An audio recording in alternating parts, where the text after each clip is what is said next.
खुलासा, बचपन से ही गंभीर बीमारी से जूझ रही हैं। एडीएचडी के साथ जीते हुए कैमरे और बेटी राहा में पाती हैं सुकून। नमस्कार, मेरा नाम प्रीति मिश्रा है।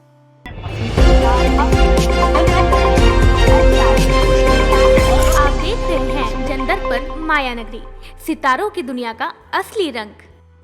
आलिया भट्ट इन दिनों अपनी हाल ही रिलीज हुई फिल्म जिगरा को लेकर चर्चाओं में है, लेकिन इस बार वो अपनी अभिनय या फिल्म के प्रदर्शन के लिए नहीं, बल्कि अपने व्यक्तिगत जीवन के एक बड़े राज के खुलासे की वजह से सुर्खियों में आई हैं। प्रमोशन के दौरान आलिया ने पहली बार ये बताया कि वो बचपन से ही एक गंभीर बीमारी attention deficit hyper activity disorder से जूझ रही हैं। फिल्म जिगरा में आलिया ने एक साहसी बहन का किरदार निभाया है, जो अपने भाई को बचाने के लिए हर मुमकिन कोशिश करती है। इस किरदार में आलिया की परफॉर्मेंस को लेकर दर्शकों से मिलीजुली प्रतिक्रिया मिल रही है और फिल्म का बॉक्स ऑफिस प्रदर्शन भी उम्मीद से कम जा रहा है। 11 अक्टूबर को रिलीज हुई ये फिल्म अब तक सिर्फ 16.34 करोड़ रुपए की कमाई कर पाई है, जबकि 20 करोड़ का भी आंकड़ा पार नहीं कर पाई। इसके बावजूद आलिया अपने किरदार को लेकर सकारात्मक है और फिल्म का जमकर प्रमोशन कर रही है। प्रमोशन के बीच एक इंटरव्यू के दौरान आलिया ने एक बड़ा खुलासा किया, जिसने उनके फैंस और फिल्म इंडस्ट्री दोनों को ही चौंका दिया। उन्होंने बताया कि उन्हें हाल ही में पता चला कि वो एडीएचडी यानी attention deficit hyper activity disorder से पीड़ित हैं, लेकिन ये समस्या बचपन से ही उनके साथ है।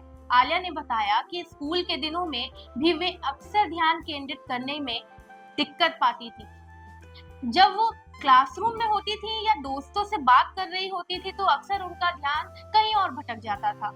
ये बीमारी आलिया के लिए कोई नई बात नहीं थी, लेकिन उन्होंने हाल ही में एक साइकोलॉजिकल टेस्ट करवाया, जिसके बाद उन्हें इस समस्या की सटीक जानकारी मिली।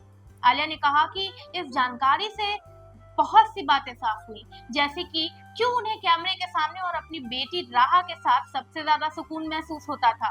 उन्होंने बताया, जब वे कैमरे के सामने होती हैं तो वो पूरी तरह से उस किरदार में खो जाती हैं और किसी और चीज पर ध्यान नहीं देती। ये उनके लिए सबसे शांतिपूर्ण पल होता है। आलिया के अनुसार कैमरे के अलावा उन्हें अपनी बेटी राहा के साथ समय बिताते हुए बेहद सुकून मिलता है। राहा के साथ बिताए पल उनके लिए बेहद खास हैं और इन दो मौकों पे ही वो खुद को पूरी तरीके से प्रेजेंट महसूस कर पाती हैं। आलिया ने ये भी साझा किया कि जब उन्हें अपने दोस्तों को अपनी एडीएचडी स्थिति के बारे में बताया तो उनके कई करीबी दोस्तों ने कहा कि वे पहले से ही इसे महसूस कर चुके थे। आलिया ने बताया कि अब उन्हें इस स्थिति का पता चला है तो वो इसे अपने जीवन का हिस्सा मानकर चल रही हैं और इसके साथ जीने की आदत डाल रही हैं। फिल्म जिगरा के बॉक्स ऑफिस पर धीमी शुरुआत के बावजूद आलिया का ये खुलासा उनके फैंस और इंडस्ट्री के लिए एक बड़ा विषय बन गया है। उनके इस साहसिक कदम और अपने व्यक्तिगत संघर्ष को खुले तौर पर साझा करने की वजह से उनके प्रति लोगों का सम्मान और भी बढ़ गया है। हमारे द्वारा दी गई इन्फॉर्मेशन आपको कैसी लगी, कमेंट करके जरूर बताएं और देखते रहें जनदर्पण न्यूज। धन्यवाद।